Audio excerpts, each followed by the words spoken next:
But how deep do these similarities really go? Let's find out, using the Bible and the Qur'an themselves.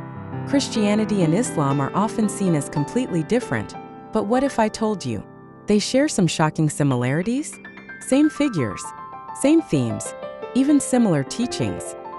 But how deep do these similarities really go? Let's find out, using the Bible and the Qur'an themselves. 1. One God, monotheism. Both the Bible and the Qur'an begin with the same foundation. There is only one God. In the Bible, Deuteronomy 6 verse 4 says, "The Lord our God, the Lord is one." Isaiah 45 verse 5 says, "I am the Lord, and there is no other." In Islam, Surah 112, 1 says, "Say He is Allah one."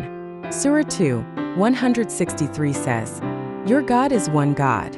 No confusion, no competition. Both reject polytheism completely. 2. Abraham, the shared root. Both religions trace their roots back to one man, Abraham. In the Bible, Genesis 15 verse 6 says, "Abraham believed the Lord, and it was credited to him as righteousness." Genesis 17 verse 5 says, "You will be the father of many nations." In Islam, Surah 3, 67 says, "Abraham was neither a Jew nor a Christian, but devoted to Allah." Surah 2, 124 says, "I will make you a leader for mankind." Different interpretations, but the same foundational figure of faith. 3. Jesus and Mary. The big surprise here is where many people are shocked. The Quran speaks about Jesus and Mary a lot. In the Bible, Luke 1 verses 30 to 31 says, "You will conceive and give birth to a son. You are to call him Jesus." In Islam, Surah 19 20 to 21 says, "How can I have a son?" He said, "It is easy for Allah." Both agree on something powerful. Virgin birth, Mary chosen by God and Jesus as the Messiah. Matthew 11 verse 5 says, "The blind receive sight, the dead are raised." Surah 349 says, "I heal the blind and the leper, and bring the dead to life by Allah's permission." Same miracles, different explanations. 4. Moral teachings. Both the Bible and the Quran strongly emphasize moral living. In the Bible, Matthew 22 verse 39 says, "Love your neighbor as yourself." Luke 6 verse 36 says, "Be merciful, just as your Father is merciful." In Islam, Surah 16, 90 says, "Allah commands justice, kindness, and generosity." Surah 2, 177 says, "Righteousness is giving to relatives, orphans, and the needy. Justice, mercy, charity. These are not optional in either faith." 5. Prayer and fasting.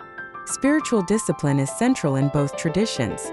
In the Bible, 1 Thessalonians 5 verse 17 says, "Pray without ceasing." Matthew 6 verse 6 says, "Go into your room and pray to your Father." In Islam, Surah 29, 45 says, "Prayer restrains from shameful and unjust deeds."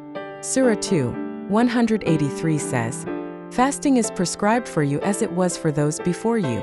Different styles, but the same purpose, drawing closer to God. 6. Final judgment. Both the Bible and the Quran agree on something serious. Life doesn't end here. In the Bible, Hebrews 9 verse 27 says, "It is appointed for man to die once, and after that comes judgment." Matthew 25 verse 32 says, "He will separate people one from another." In Islam, Surah 99, 6 to 8 says, "Whoever does an atom's weight of good will see it. Every action matters." 7. Satan and spiritual warfare. Both warn about a real enemy, Satan. In the Bible, Genesis 3 verse 1 says, "The serpent deceives humanity." 1 Peter 5 verse 8 says, "Your enemy the devil prowls around."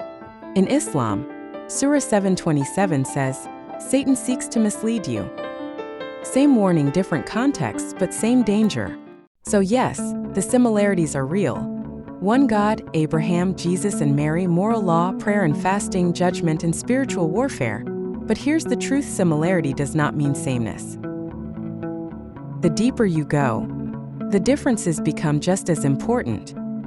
Two books, shared roots but different conclusions. Now I want to hear from you. Which similarity surprised you the most? And do you think these similarities bring unity or highlight deeper differences? Comment below, like this video, and subscribe to the Catechist for more. God bless you.